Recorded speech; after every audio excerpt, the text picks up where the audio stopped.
Ça fait plusieurs années déjà que Patricia me parle de son église, de ses frères, de ses sœurs, et qu'elle exprime la volonté chère à son cœur, que nous puissions nous rencontrer.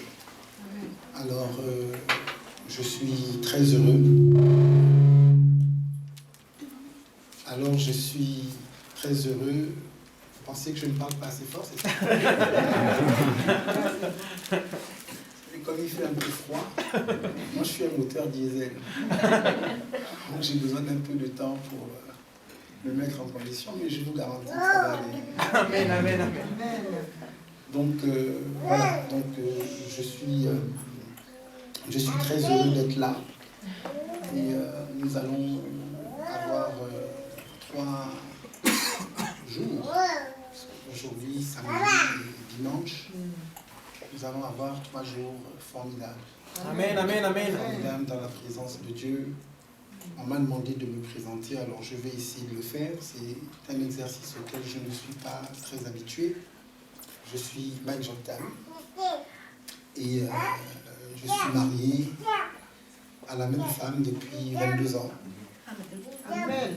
Et j'ai 4 enfants. Je suis très équilibré. J'ai 2 filles d'abord et ensuite j'ai 2 garçons. Et je suis dans le service de Dieu depuis de très très nombreuses années. En fait, Patricia se souvient de mes moments de conversion. En fait, ça fait aujourd'hui près de 30 ans que je suis dans le Seigneur et que je prêche l'évangile. C'est vrai que ça ne se voit pas trop sur mon apparence, mais croyez-moi, je suis un ancien de la vieille. Dans ces choses-là. Je suis français de nationalité parce que je suis né ici, mais je suis gabonais de cœur et gabonais de sang. Voilà. J'ai vécu au Gabon très longtemps, en France aussi, suffisamment longtemps. C'est pour ça que je suis reparti d'ailleurs. Et j'ai vécu aussi aux États-Unis où j'ai fait mes études. Je suis diplômé de Christ pour les Nations, Dallas, Texas, et Oral Roberts Université dans la ville de Tulsa, dans l'État d'Oklahoma. Voilà. Et donc depuis 1996, je suis rentré au Gabon et c'est du Gabon que j'exerce mon ministère. Je suis évêque. C'est un mot peut-être qu'il faudrait expliquer davantage dans les milieux qui sont les nôtres, mais ça indique simplement que je suis un superviseur pour les pasteurs. J'ai un grand nombre de pasteurs sous mon leadership, que j'encadre, que je conseille, que je guide. Et je suis responsable aujourd'hui sur un peu plus de 35 églises, réparties un peu partout dans la francophonie. Ici en France, nous avons 4 assemblées, voilà, simplement pour me présenter très brièvement. Tenons-nous debout quelques instants, s'il vous plaît. Je voudrais qu'on chante encore un petit peu. Amen. Alléluia. Amen, amen. Alléluia. J'ai demandé à Patricia de m'aider. Quand on était jeune, elle chantait souvent avec moi. Et Patricia. Seigneur, nous voulons te remercier. Car pour nous, maintenant, qu'il pleuve, neige ou fasse grand vent, le soleil qui est dans nos cœurs tous les jours est à son zénith. Je veux glorifier ton nom. Seigneur, nous voulons te remercier pour cette merveilleuse journée. Car pour nous maintenant, qu'il pleuve, neige ou fasse grand vent, le soleil qui est dans nos cœurs, tous les jours est à son zénith. Entouré de mes frères et sœurs, je veux glorifier ton nom.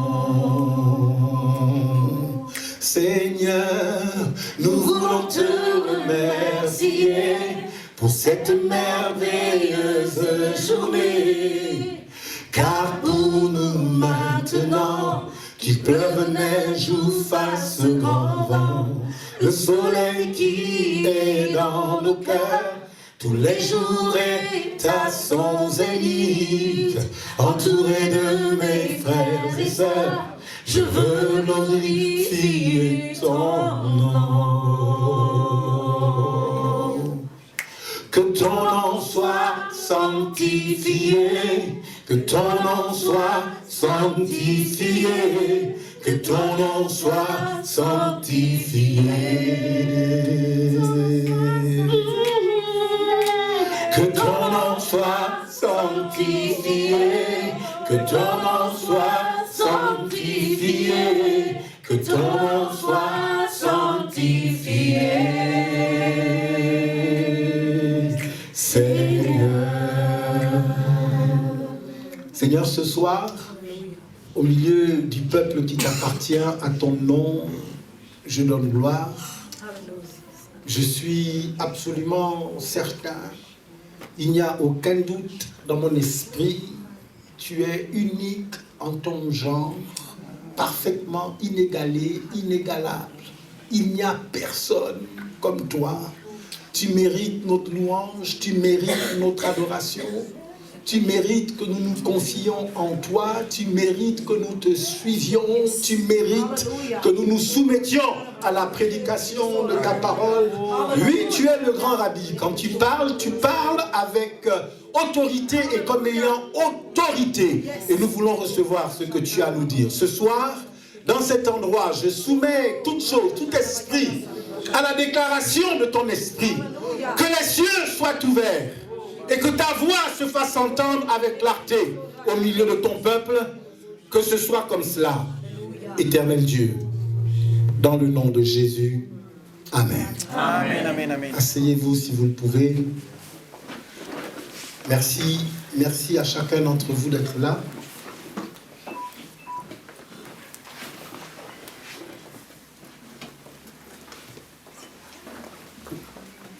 Comme c'est la première fois que nous nous rencontrons, je vais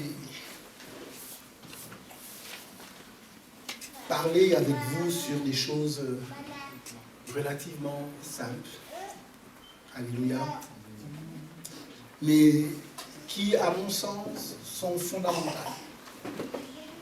et ont le pouvoir de changer radicalement votre vie. La réponse que je veux apporter ou la question à laquelle je veux répondre ce soir, c'est une des questions qu'on me pose souvent lorsque je rencontre des gens, des nouvelles personnes, lors de mes conférences ou de mes interventions ici et là. Comment faire pour réussir? Je crois que, qui que nous soyons, il y a dans nos cœurs un désir de succès. Il y a dans nos cœurs un désir de réussite. Personne ne veut vivre pour expérimenter de façon permanente la galère, la misère et le malheur. Et c'est vrai que nos vies sont souvent rythmées par toutes ces réalités, mais nous voulons que Dieu nous parle, pour qu'il nous indique un chemin, pour qu'il nous indique une voie. Alléluia. Amen. Pour vous parler, donc, je vais m'appuyer sur le texte de Marc, le chapitre 10, je lirai les versets 45 jusqu'à 51. Car le Fils de l'homme est venu, non pour être servi, mais pour servir et donner sa vie comme la rançon de plusieurs. Ils arrivèrent à Jéricho, et lorsque Jésus en sortit avec ses disciples et une assez grande foule, le fils de Timée, Bartimée, mendiant aveugle, était assis au bord du chemin. Il entendit que c'était Jésus de Nazareth. Et il se mit à crier, « Fils de David, Jésus, aie pitié de moi. » Plusieurs le reprenaient pour le faire taire, mais il criait beaucoup plus fort, « Fils de David, aie pitié de moi. » Jésus s'arrêta et dit, « Appelez-le. » Ils appelèrent l'aveugle en lui disant, « Prends courage, lève-toi, il t'appelle. » L'aveugle jeta son manteau et se leva d'un bond, vint vers Jésus et prenant la parole lui dit, « Que veux-tu que je te fasse ?» Rabouni, lui répondit l'aveugle, « Que je rencontre, que je recouvre la vue. »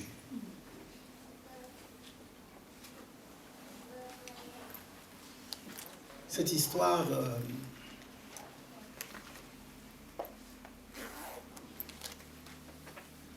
je la connais depuis plusieurs décennies maintenant. Et à chaque fois que je la lis, elle interpelle mon esprit. Disons, c'est une histoire qui me fait du bien. C'est une histoire qui me donne beaucoup d'espoir. La Bible dit qu'il y avait un homme qui était aveugle de naissance. Et il s'appelait Bartimée. Bartimée n'était pas seulement aveugle, mais il était aussi mendiant. Vous savez que parfois, certains des handicaps que nous avons dans la vie affectent notre statut social. Donc, Bartimée était aveugle, mais il était aussi mendiant. Et Bartimée a entendu dire que Jésus passerait par Jéricho. Et Bartimée s'est dit que si Jésus passait par Jéricho, ce serait certainement là l'occasion pour lui d'obtenir un miracle. En fait, Bartimée était convaincu que rencontrer Jésus changerait radicalement sa situation. Je veux que vous sachiez que Jésus a vraiment le pouvoir de changer les vies. Amen. Si quelqu'un rencontre Christ, il est une nouvelle créature. Voici, les choses anciennes sont passées. Voici que toutes choses sont devenues nouvelles. L'évangile de Jésus-Christ que nous portons est un évangile qui a le pouvoir de changer radicalement les vies. Personnellement, je crois que l'insulte la pire que l'on puisse faire à un chrétien, c'est de lui dire « tu n'as pas changé ». Parce qu'en réalité, Jésus doit changer la vie de ceux qui les rencontrent.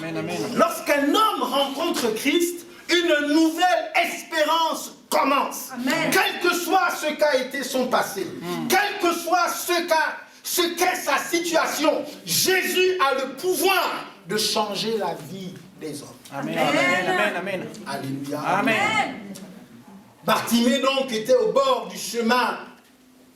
Il entendait que Jésus était en train de passer. Alors Bartimée a commencé à crier. Parce qu'il voulait attirer l'attention de Jésus sur lui. Et comme cela se passe souvent dans la société de ces temps-ci, la foule. Oh, voilà pourquoi moi personnellement je ne me préoccupe pas de la foule. La foule voulait l'en empêcher. Vous savez, il y a beaucoup de choses que Dieu veut faire avec vous que vous ne réussirez pas à faire si vous passez votre vie à considérer ce que fait la foule. Lorsque Bartimée a commencé à crier, il y avait des rabat-joie autour de Jésus qui ont dit à Bartimée, il faut que tu te taises parce que Jésus était en course. En réalité, Jésus avait déjà une destination programmée. Il partait vers Jérusalem. À Jérusalem, il devait se faire c'est mon expression, Hosanné, parce que lorsqu'il est arrivé à Jérusalem, le peuple a crié Hosanna, Hosanna, béni soit celui qui vient au nom du Seigneur. Jésus partait vers sa gloire, il partait vers sa glorification. Et donc, lorsque Bartimée a commencé à crier et à invoquer le nom de Jésus, ceux qui étaient là, la foule, a trouvé que Bartimée ne méritait pas que Jésus s'arrête sur son chemin. Ils ont considéré que c'était de la distraction. Et souvent, lorsque vous permettez à la foule de déterminer qui vous êtes, il vous donne très peu de valeur. Lorsque vous permettez à votre environnement, lorsque vous permettez à d'autres hommes de fixer votre calendrier, en général, votre calendrier se remplit de choses inutiles et de choses sans valeur. En fait, la Bible dit que lorsqu'un homme domine sur un autre homme, c'est toujours pour son malheur. Amen. Amen. C'est vrai. Amen.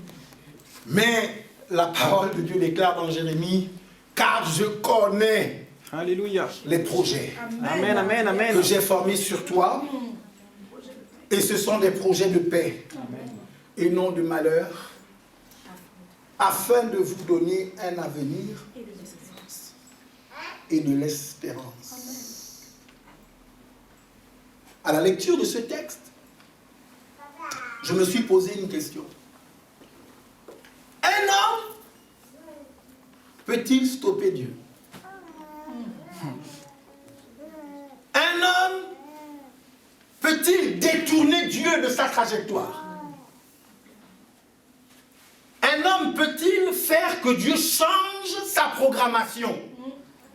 Yes. Laissez-moi poser la question différemment.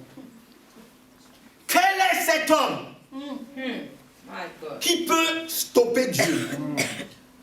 Qui peut faire que si Dieu est en route vers quelque part, que Dieu se détourne du quelque part programmé pour s'intéresser à lui? David. David a vécu des expériences extraordinaires en son temps. David a été roi sur Israël pendant que Saül était sur le trône. Situation extrêmement compliquée. Saül avait le pouvoir de l'armée. Saül avait le pouvoir de l'administration.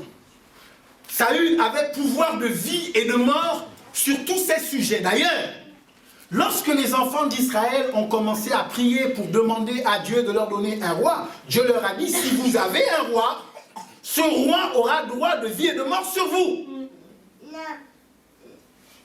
Et voilà que Samuel vient oindre David. Et il vient le oindre pendant que Saül est encore sur le trône. Entre le moment où Dieu oint David par Samuel et le moment où David s'assied sur le trône, il y a plus d'une vingtaine d'années qui s'écoulent. Bon, je pense que vous comprenez bien qu'il y avait deux rois sur Israël. Tout à fait. Un sur le trône, avec tous les pouvoirs, et un dans les buissons, dans les montagnes, avec l'onction, mais sans le pouvoir.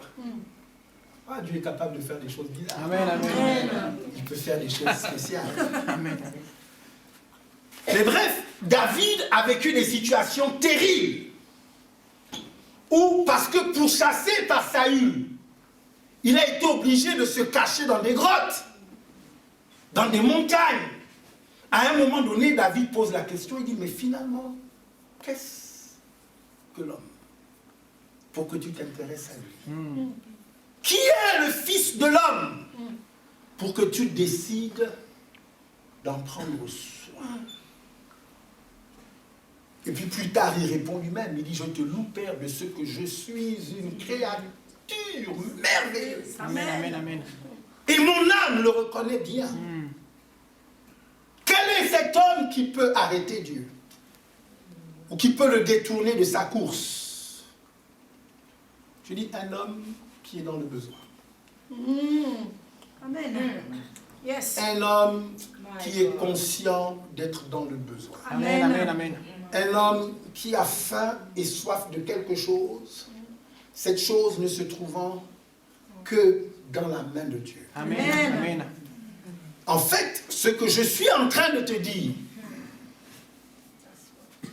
c'est que si tu es dans le besoin, s'il y a quelque chose qui brûle fortement à l'intérieur de ton cœur, alors tu es candidat pour que Dieu s'arrête. Amen, amen, amen, amen. Je sais qu'il y en a ici qui se posent des questions parce qu'ils disent, mais de quoi est-ce que l'évêque Mike Joktan nous parle?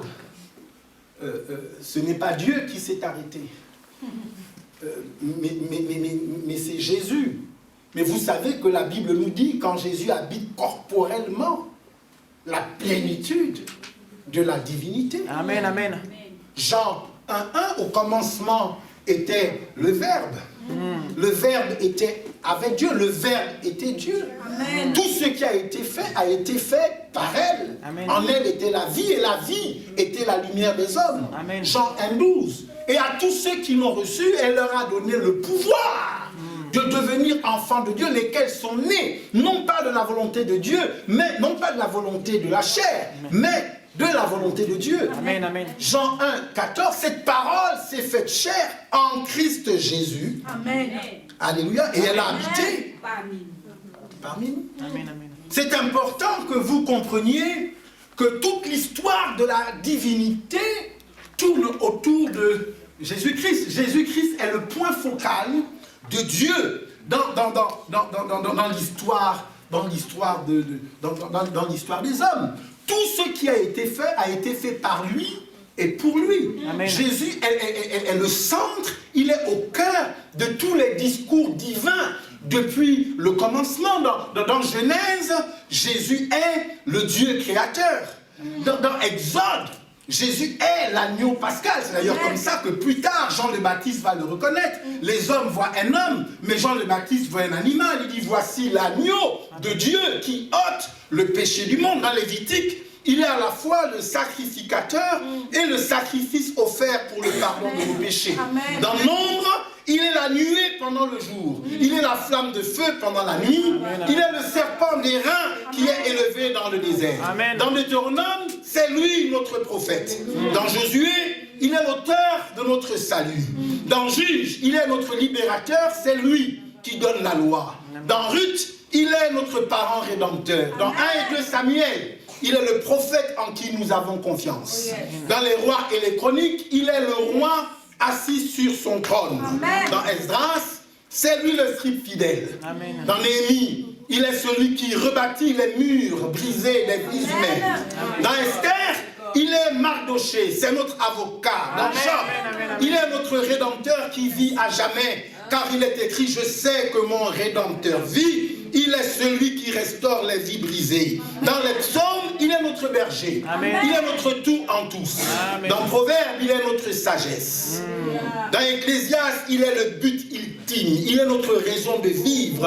Dans Cantique des Cantiques, il est notre amant. Il est notre époux. Amen. Il est l'objet de notre amour. Dans Ésaïe, il est le prince de la paix. C'est le Messie. Amen. Dans Jérémie, il est le rameau de justice. Dans Ézéchiel, il est le merveilleux homme aux 4 visages, aux 4 faces. Dans Daniel, il est le 4e homme.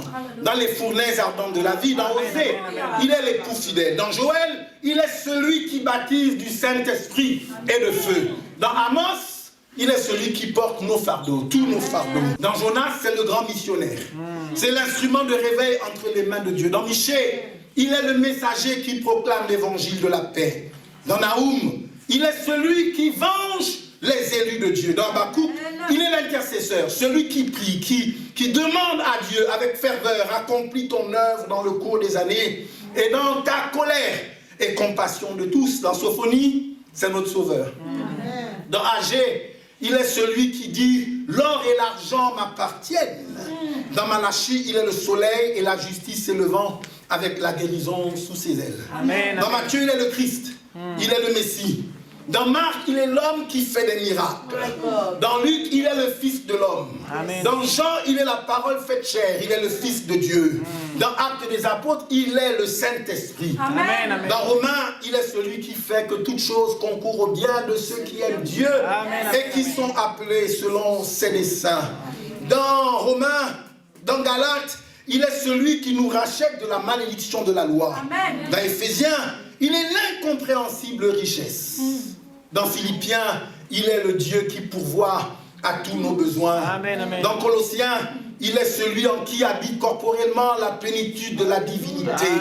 Dans 1 et 2 Thessaloniciens, il est notre roi, celui qui revient bientôt à la rencontre des saints. Dans 1 et 2 Timothée, il est le médiateur entre Dieu et les hommes. Dans Tite, il est le pasteur fidèle. Dans Philémon, il est celui qui paye la dette de son ami. Dans Hébreu, il est le sang de l'alliance éternelle. Dans Jacques, il est le grand médecin. Dans 1 et 2 Pierre, il est le souverain berger qui paraîtra dans les nuées avec nos couronnes incorruptibles de gloire. Dans 1, 2 et 3 Jean, il est l'amour de Dieu manifesté en faveur de tous les hommes. Dans Jude, il est le Seigneur qui revient avec 10 000 de ses saints. Dans Apocalypse, il est l'alpha, il est l'oméga. Amen, amen, amen, amen. Il est le commencement et la fin. Amen. Il est le premier d'entre les morts. Amen. Il est le témoin fidèle. Amen. Il est le prince, il est le roi de tous les rois de la terre. Amen. C'est notre Jésus. Alléluia. Acclamez-le.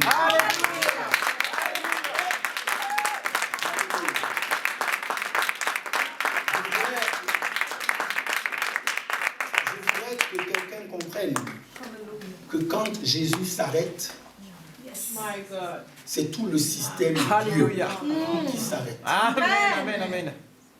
La Bible dit Jésus s'arrête. Amen, amen. Écoutez, il ne me reste pas beaucoup de temps, mais je voudrais commencer. Enfin, je vais dire juste une chose ce soir, mais je voudrais faire un petit témoignage. Un petit témoignage. Il y a quelques années, j'avais un programme à Tulsa, aux États-Unis. Je devais rencontrer mon évêque. Et lorsque je l'ai rencontré, il me dit, écoute Mike, cette fois-ci, tu es venu jusqu'ici, il faut absolument qu'avant de repartir, que tu rencontres mon ami. Mon ami est à New York, il me donne son nom. Il me dit, tu ne peux pas repartir chez toi sans l'avoir vu. Alors, je vais l'appeler et je vais lui dire que tu vas l'appeler et qu'il faut qu'il aménage un espace pour que vous puissiez vous rencontrer. Et après Tulsa, je devais prêcher quelque part dans la ville de Washington. C'est pas loin de New York. Donc j'ai appelé le monsieur, c'est un évêque aussi. Et je lui ai dit, voilà, j'appelle de la part de... Et il a demandé que je vous appelle et que je fasse le nécessaire pour vous rencontrer. Je voudrais connaître votre programme, votre emploi du temps. Il dit, écoutez, c'est pas un souci. Moi, je finis mon culte sur les coups de 13h. Mais à partir de 13h, le dimanche, vous arrivez quand vous voulez, moi je vous reçois. Je mets tout mon après-midi et ma soirée à votre disposition. Donc j'ai prêché à Washington et j'ai couru de l'endroit où je prêchais vers l'aéroport, prendre mon avion pour arriver à New York en tout début d'après-midi pour rencontrer ce monsieur. Et lorsque je descends de l'avion, pendant que je suis dans le couloir, bon, j'ai pas de bagages, juste un petit trolley dans les mains, parce que bon, j'y vais vraiment pour faire l'aller-retour. Je vois donc un monsieur devant moi avec une pancarte et mon nom écrit sur cette pancarte. Et ce monsieur avait comme des galons sur ses épaules, un monsieur très grand de taille, un peu comme Eliab. Vous connaissez Eliab, hein, le grand frère de David, qui avait failli tromper la vigilance du prophète Samuel. Donc je vois cet homme très grand, très élancé, extrêmement élégant, avec comme des galons sur ses épaules, la pancarte avec mon nom dessus. Et donc je m'approche et il se met quasiment au garde à vous. Et puis il me demande de le suivre. Et il prend dans mes mains le trolley que j'avais, et donc nous avançons, et je le suis. Et nous arrivons donc à la sortie de l'aéroport. Et là, pendant que nous sommes debout, je vois une voiture qui s'arrête. C'était la première fois que je voyais une voiture de ce type. C'était comme en fait, c'est ce que j'appelle une voiture avion. C'était une Rolls-Royce. Pas une Rolls-Royce des années 80, genre on dit mon papa avait l'argent et puis il m'a légué sa voiture. Non, non, non. Je parle de la voiture de l'année en cours. Donc, on a ouvert la portière, je ne me souviens plus comment ils ont ouvert la portière, mais toujours est-il que je me suis installé. Et quand je me suis installé, on ne claque pas la portière, on appuie un bouton, ça fait... Et ça se ferme. Et donc, on me conduit. Pour la première fois dans ma vie, je suis dans une Rolls-Royce. Et on me conduit jusqu'à l'église. Et à l'église, on me fait monter plusieurs escaliers. Et puis j'arrive, je prends le 3e ou 4e étage. Et là, donc, je rencontre l'évêque qui m'attendait. Il me dit, écoutez, on vous attendait, nous allons passer à table. Et il a une petite clochette, et il sonne sa clochette. Et puis tout d'un coup, il y a un chef qui sort, avec sa toque sur la tête, tout de blanc vêtu. Et puis je me rends compte que on est en train de me servir, mais je mange avec des couverts en or. Pas des couverts en or plaqué. Avec des couverts en or.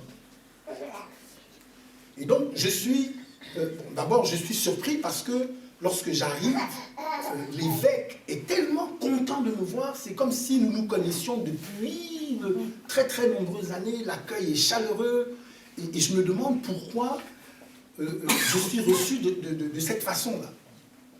Et puis donc, nous finissons notre pas, et puis l'évêque me dit, je vous donne 2 options. Il dit, si vous voulez, on peut vous loger dans le meilleur hôtel de la ville de New York pour la nuit. Bon, ça réduira un peu le temps de notre rencontre.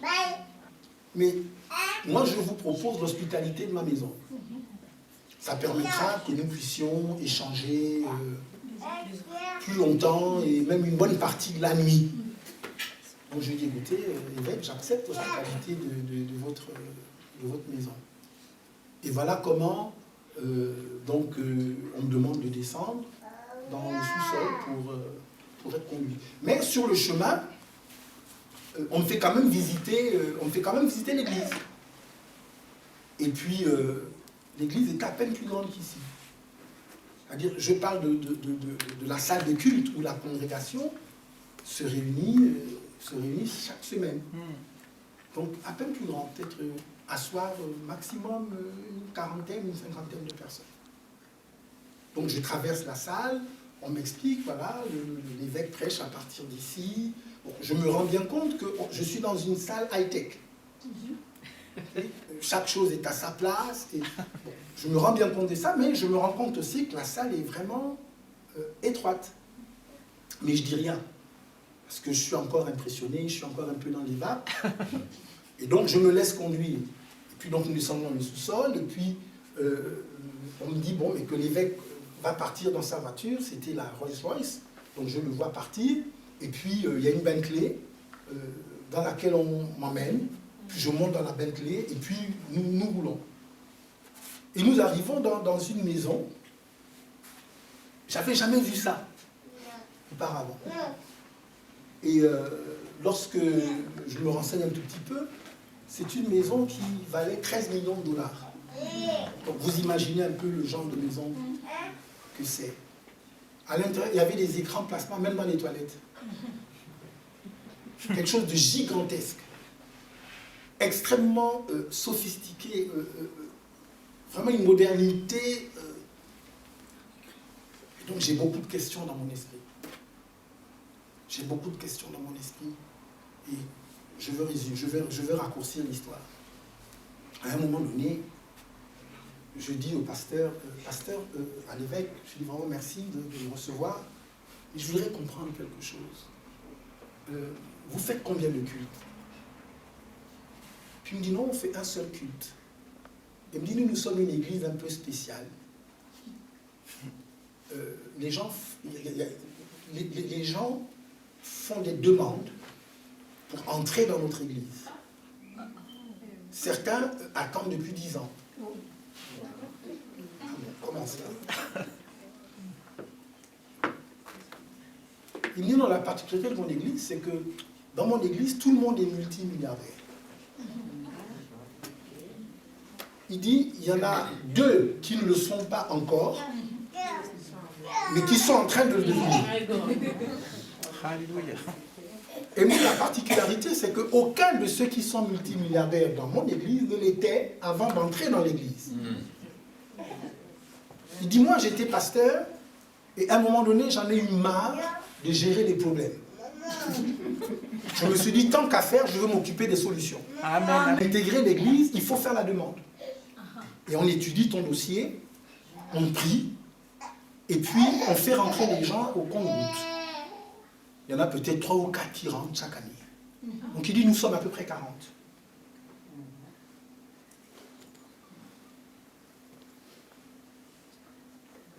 Et il me dit, Mike, le succès, la réussite dans la vie, ça s'apprend.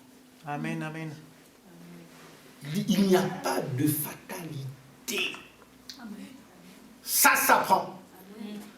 Et effectivement, quand vous lisez le livre des Proverbes, le livre des Proverbes a été écrit par Salomon pour enseigner le jeune homme juif les voies du succès. Amen, amen. Donc Dieu a un mode d'emploi. Donc Dieu a une méthode. Écoutez-moi, ça ne dépend pas de votre passé. Ça ne dépend pas de votre statut de naissance. Si vous pouvez entendre ce que Dieu dit aujourd'hui, Dieu peut changer radicalement le cours de votre histoire. Amen, amen. Amen. Si lorsque la parole de Dieu est prêchée, tu peux l'entendre et faire exactement ce qu'elle te demande de faire. Amen. Ta vie peut prendre un nouveau tournant. Amen. Il n'y a pas de fatalité. Amen, amen. Les choses ne sont pas prédéterminées. Dans le système de Dieu ou dans le plan de Dieu, il n'y a pas d'espace pour ta misère. Amen. Amen, amen. Pour ta galère. Dieu n'a pas voulu cela. Est-ce que vous me suivez? Amen, amen, amen. Je vous garantis que ce que m'a dit cet évêque, c'est vrai. Amen. Vous savez, moi j'ai un ministère un peu controversé. Si vous faites une recherche Google sur mon nom, vous trouverez beaucoup de choses. Je crois que je suis l'homme de Dieu gabonais le plus connu dans le monde. Mais en même temps, je vis un niveau de persécution sans pareil. Persécuté par l'Église, persécuté par le gouvernement. Bon, aujourd'hui, les choses se cassent un peu. Mais persécuté par la population. Mais Dieu m'a gardé debout. Pourquoi et comment? Dieu m'a gardé debout parce que la Bible dit on reconnaît un arbre à ses fruits. Amen, amen, amen. Et qu'à un moment donné, quand les gens ont fini de lancer la pierre, quand les gens ont fini de parler, quand le fruit il est là, le fruit il est là. Amen, amen. Et cet homme que Jésus a guéri, qui était aveugle depuis sa naissance, les pharisiens ont essayé d'expliquer. que celui qui t'a guéri est un grand pécheur. Il leur a dit, écoutez, peut-être, en fait, j'en sais même rien. Ok? Est-ce qu'il est pécheur? Est-ce qu'il n'est pas pécheur? Écoutez, ça c'est vous qui dites. Mais moi, ce que je sais, c'est que je ne voyais pas, mais maintenant, je vois. À un moment donné, ce qui nous qualifie ou ce qui nous différencie, c'est lorsque il y a des résultats vrais dans la vie des gens. Et moi, j'ai vu Dieu prendre des gens misérables, des gens qui, quand vous les regardez, il n'y a rien en eux qui vous donne de l'espoir. Il n'y a aucune espérance pour eux. J'ai vu Dieu prendre des gens comme ça et changer radicalement leur vie. J'ai vu des gens venir à l'église en short et être capables ensuite de se marier, d'acheter leur voiture, de construire leur maison, de participer à la construction de l'église. J'ai vu Dieu faire ces choses-là de mes yeux. Et je sais que c'est la vérité. Amen. Je sais que c'est vrai, Dieu change les vies. Amen. Alors, je voudrais vous donner juste... parce que je commence à vous parler ce soir. On m'a demandé de vous parler ce soir. Je voudrais vous donner juste un principe ce soir. Vous savez, en général, je ne donne pas tout le premier soir. Vous savez pourquoi? Amen. Parce que quand je donne tout le premier soir, quand les gens ont le sentiment qu'ils ont tout reçu, ils ne viennent pas le deuxième soir. Et moi, je veux m'assurer que ceux qui sont venus le premier soir viendront le deuxième soir. Amen, amen, amen, amen, amen. Donc, je donne un peu. Okay, je mets un peu l'eau à la bouche. Et puis le reste, ce sera demain. Amen. Marc 10, 51. Jésus, prenant la parole, lui dit, « Que veux-tu que je te fasse, Rabouni ?» Lui répondit l'aveugle, « Que je recouvre la vue. » Et Jésus lui dit, « Va, ta foi t'a sauvé. » Aussitôt, il recouvra la vue, et suivit Jésus dans le chemin. Amen. Cette histoire est intéressante parce que elle nous montre combien de fois nous devons être précis dans ce que nous voulons. Amen. La situation de cet homme était claire. Pourtant, très claire même. Mais Jésus pose la question, « Que veux-tu que je fasse pour toi ?» La même question, Dieu l'a posée à Salomon un jour. Salomon avait offert 1000 holocaustes à Gabaon. 1000 holocaustes. Et l'Éternel lui est apparu en songe pendant la nuit. Et Dieu lui dit, « Demande ce que tu veux que je te donne. »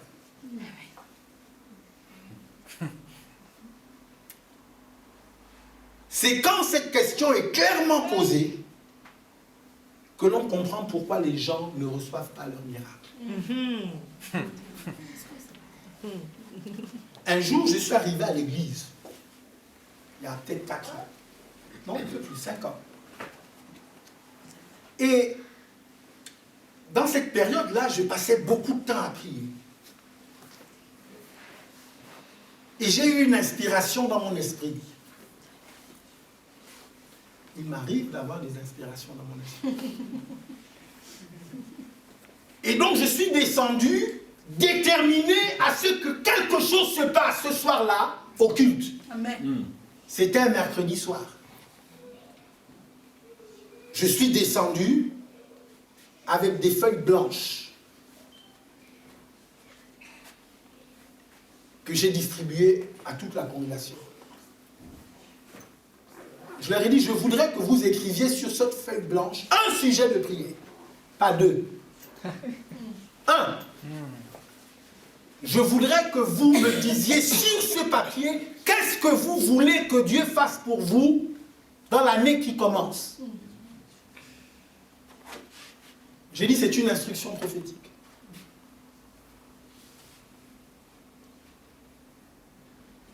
C'était terrible. C'était terrible. Je leur ai dit, vous me ramenez le papier avant dimanche.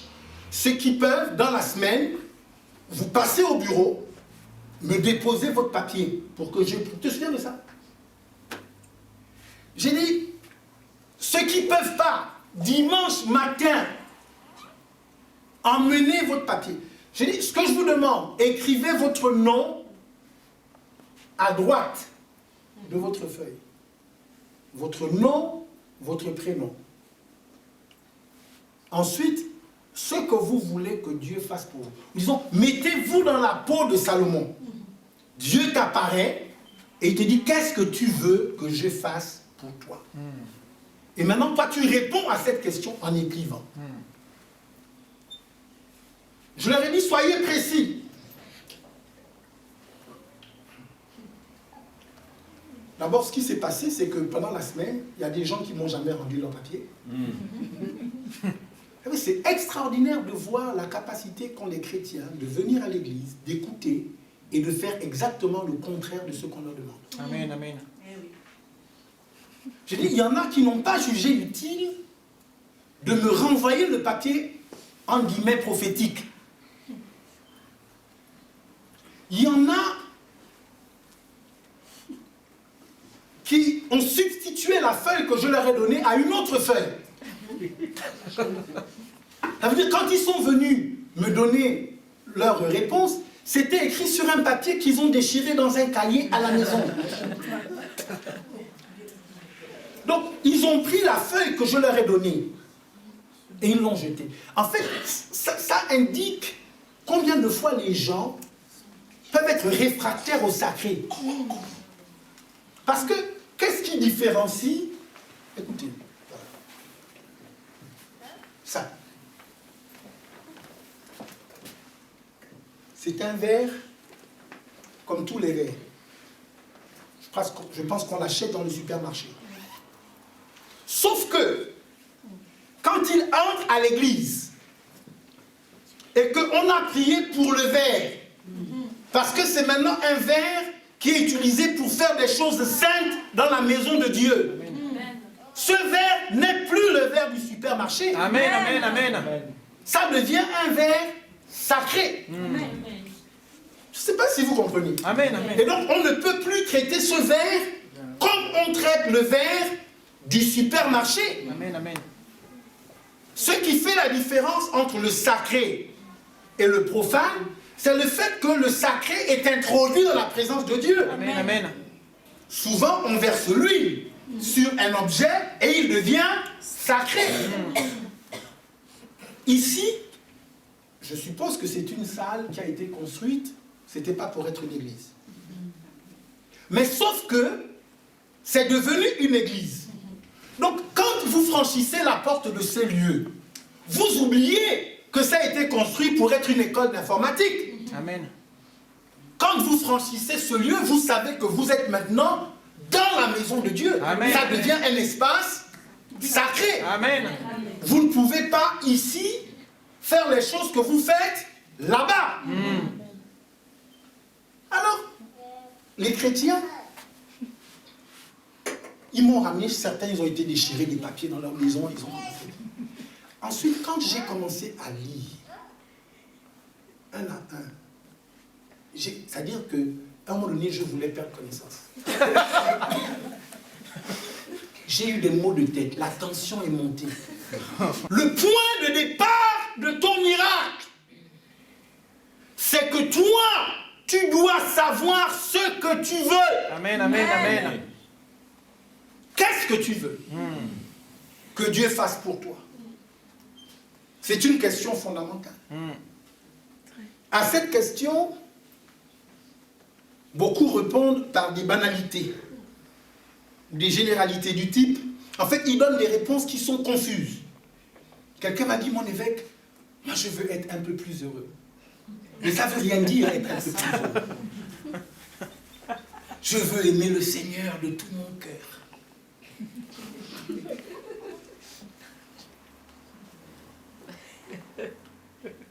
Je ne veux plus être seul. Je ne veux plus de découvert. En fait, les gens souvent répondent par la négative, en disant, en fait, ils ne disent pas ce qu'ils veulent, mais ils disent ce qu'ils ne veulent pas. C'est vrai.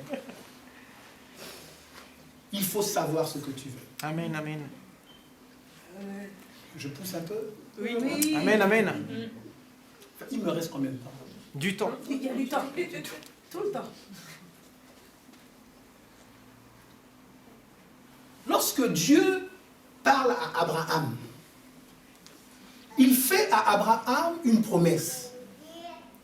La promesse que Dieu fait à Abraham, c'est la promesse d'une postérité qu'on ne peut pas compter.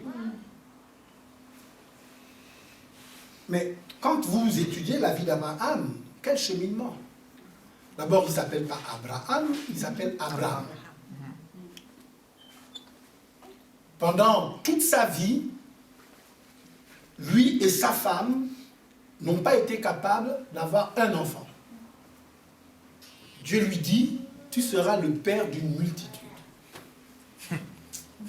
Vous comprenez que Abraham, ça là, il entend, mais il est incapable de visualiser de quoi il s'agit. Ah, ça c'est clair. Et la vérité, c'est que tant que tu n'es pas capable de voir dans ton esprit ce que tu veux recevoir, tu ne le recevras pas. Amen. Amen.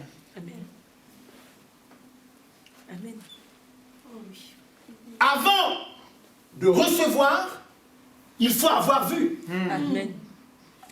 Voilà pourquoi la Bible dit que la foi, c'est une ferme assurance des choses qu'on espère. C'est une démonstration de ce qu'on ne voit pas. Quand on ne voit pas, toi tu as la foi parce que tu vois. C'est parce qu'on ne voit pas qu'on ne peut pas avoir. Mais c'est parce que toi tu as vu que tu peux avoir. Voilà pourquoi à un moment donné, Dieu est obligé de prendre Abraham et de le faire sortir de sa tente. Et il demande à Abraham de compter les étoiles qui sont dans le ciel. Amen. Amen. Et il dit, si tu n'as pas réussi à compter les étoiles qui sont dans le ciel, comme tu as vu les étoiles, c'est exactement comme cela que sera ta descendance. Abraham a compris. Amen. Amen. Amen. Qu'est-ce que tu veux? Qu'est-ce que tu veux que Dieu fasse pour toi?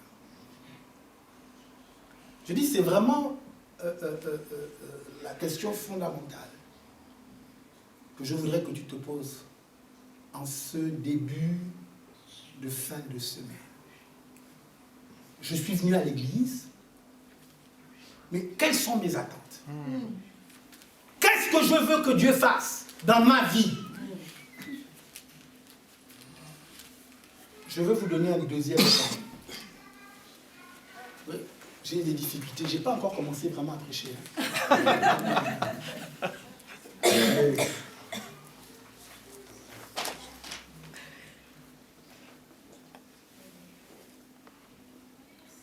En fait, je vais dire deux choses et puis je vais conclure. Vouloir réussir n'est pas une faute. Touche ton voisin et dis-le lui. Ce n'est pas un péché que de vouloir réussir. Je le dis clairement, il faut aujourd'hui déculpabiliser l'ambition et la réussite. Amen. Amen. Le plan de Dieu pour toi n'est pas que tu souffres. C'est vrai. Quand Jésus dit, je suis venu afin que les brebis aient la vie, et que cette vie, elle est en abondance, Jésus dit la vérité. Amen.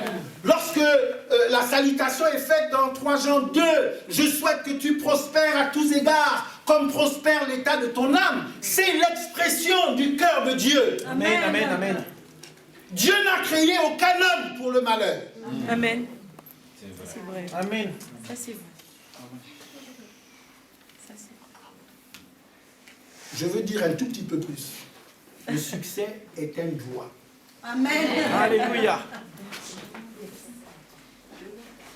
Vous savez, lorsque je suis rentré au Gabon, après mes études aux États-Unis, il y a eu un jeune homme, c'était un banquier, un jeune banquier qui, un soir, non chrétien, un soir, en rentrant de boîte de nuit, a fait un accident de voiture mortel. Il a cogné un arbre avec sa voiture et puis il est mort sur le champ. Et ça s'est passé juste au carrefour où se trouve Total, la grande société Total. Donc toute la ville en parlait. Parce que le matin, les gens retrouvaient le véhicule. C'était extrêmement triste. Et donc toute la ville en parlait. Et les gens faisaient des commentaires. Et je me souviens, je suis rentré quelque part, et les gens commentaient. Et les gens disaient non, ce garçon-là ne pouvait pas vivre longtemps. Non, il était pressé. Il était trop ambitieux. Et en fait, quand les gens parlaient, les gens semblaient lier le fait qu'il soit mort prématurément au fait qu'il avait des ambitions dans la vie. Et j'ai compris dans le discours que les gens tenaient qu'en réalité, il y avait une culpabilité dans l'ambition. Au point que quand on dit à son jeune fils, tu es ambitieux, c'est extrêmement péjoratif. Et donc, on est en train de former une génération d'hommes et de femmes qui n'ont pas le droit à l'ambition. Amen, amen. Moi, je crois dans le contentement. Amen. Le principe du contentement, c'est pas qu'on n'a pas d'ambition. Mais c'est qu'on sait vivre, quelle que soit la situation. Amen. Comme l'apôtre Paul disait, il savait vivre à la fois dans l'abondance et dans la disette. Amen. Mais l'apôtre Paul savait que le plan de Dieu pour les hommes, ce n'était pas la disette. Amen. La disette, c'est un état qui doit être temporaire. C'est une situation par laquelle on peut passer alors qu'on est en chemin vers l'abondance à laquelle Dieu nous appelle. Alléluia. La deuxième chose que je veux dire et avec laquelle je vais terminer pour ce soir, écoutez-moi bien.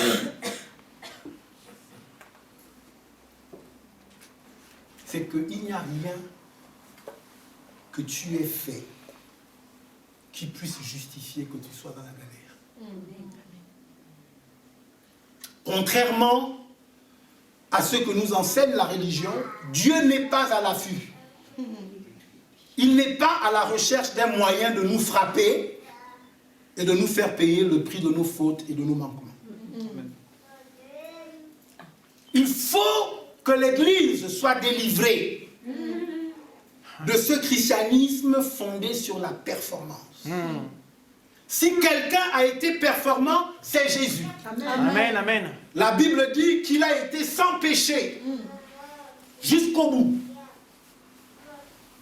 C'est justement parce que les hommes étaient dans l'incapacité que Dieu a envoyé Jésus. Jésus est venu pour se substituer à nous. Nous devons arrêter de vivre un christianisme légaliste basé sur la performance et où nous retirons de la valeur à ce que Christ a accompli sur la croix pour nous. Amen, amen, amen.